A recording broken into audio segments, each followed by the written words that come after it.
नहीं कर रही है, तभी तो हमारी डेमोक्रेसी स्ट्रॉन्ग बनती है। आगे है, इसलिए नेक्स्ट टाइम से जब भी आप लोग को वी सी अ रैली, मतलब कोई रैली निकल रही हो स्ट्रीट से, सिटी से, टाउन से, विलेज से, तो हम लोग को रुकना चाहिए, देखना चाहिए, पता करना चाहिए, ठीक है, कि कौन कौन इसमें पार्टिसिपेट कर रहा है और किस वजह से ये लोग प्रोटेस्ट कर रहे हैं। और इससे हम लोग को समझ में आएगा कि गवर्नमेंट ने क्या गलत किया है और गवर्नमेंट की गलती कैसे सुधारने के लिए लोग काम कर सकते हैं। अब need to resolve the conflict, अब ये जो दिक्कतें आ जाती हैं इसको भी सुलझाने की ज़रूरत है, ठीक है। माया की स्टोरी में हम लोगों ने पढ़ा था कि कॉन्फ्लिक्ट मतलब दिक्कत आ गई थी या लड़ाई हो गई थी। क्या दिक्कत आ गई थी, बच्चे अपनी लैंग्वेज पढ़ना चाहते थे और जो गोरे लोग थे वो दूसरी लैंग्वेज उनको पढ़ा रहे थे, तो वो लोग प्रोटेस्ट कर रहे थे, दंगे हो गए थे और इसकी वजह से क्या हुआ था, वॉयलेंस हो गई थी, मतलब दंगे भड़क गए थे, लड़ाई झगड़े हो गए थे और एक पर्सन की डेथ भी हो गई थी। One group decide that it is all right to use force to prevent the other group from protesting, तो इसमें से पुलिस को लगा कि भाई हम लोग फोर्स का यूज़ करें, हम लोग गोली चलाते ताकि ये लोग प्रोटेस्ट ना कर पाए। तो क्या ये सही तरीका है किसी भी चीज़ को रोकने का?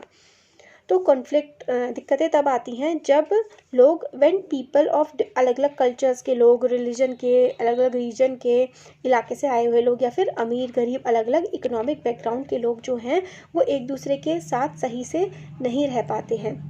जब उन लोगों को लगता है कि उनके खिलाफ भेदभाव हो रहा है, तभी तो कोई दिक्कतें आती हैं, जब लगता है भेदभाव हो रहा है। पीपल जो हैं लोग वॉयलेंट दंगे फसाद जो है वो करना स्टार्ट कर देते हैं ताकि वो अपनी बातों को मनवा सकें या फिर सेटल कर सके डिफरेंसेस, मतलब एक दूसरे की बात, अपनी बात दूसरे से मनवा सके दंगे फसाद करके। इसकी वजह से क्या होता है, फियर हो जाता है, लोगों के मन में टेंशन आ जाती है और उस इलाके में रहना भी मुश्किल हो जाता है। गवर्नमेंट का बहुत ही इंपॉर्टेंट काम होता है कि वो कॉन्फ्लिक्ट्स, कोई जो दिक्कतें आ रही हैं उसको रिजॉल्व करे।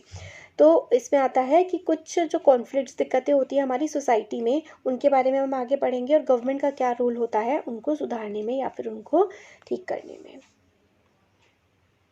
अब देखिए आगे यहाँ पे बताते हैं कि हमारा जो संविधान है ना उसके कुछ बेसिक रूल्स और लॉज हैं जो कि हर किसी को फॉलो करने होते हैं। और ये जो लॉज हैं ये गवर्नमेंट के लिए भी हैं और लोगों के लिए भी हैं। अगर कोई दिक्कत आती है या फिर कोई डिफरेंसेस आते हैं तो कानून के आधार पर ही उन दिक्कतों को, डिफरेंसेस को या प्रॉब्लम्स को सुलझाया जा सकता है। अब देखिए जो रिलीजियस प्रोसेशंस होते हैं, रिलीजियस प्रोसेशंस का मतलब है जो ये हम लोग जैसे कि यात्राएं नहीं निकालते हैं, जैसे कि मुस्लिम भी निकालते हैं अपनी रैलियां वगैरह, है ना, और हिंदू भी निकालते हैं, तो उनके उस टाइम पे दंगे ना भड़क जाएं, ठीक है, इस तरीके की बातों को ध्यान में रखना पड़ता है। एग्जाम्पल के लिए कि एक ही रूट जो है पोजेशन में लीड टू कॉन्फ्लिक्ट, मतलब जिस रास्ते से वो लोग जा रहे हैं, कोई से भी धर्म के हैं, वो दूसरे धर्म के इलाके में से निकले तो हो सकता है कुछ दिक्कतें हो जाएं। तो गवर्नमेंट जो है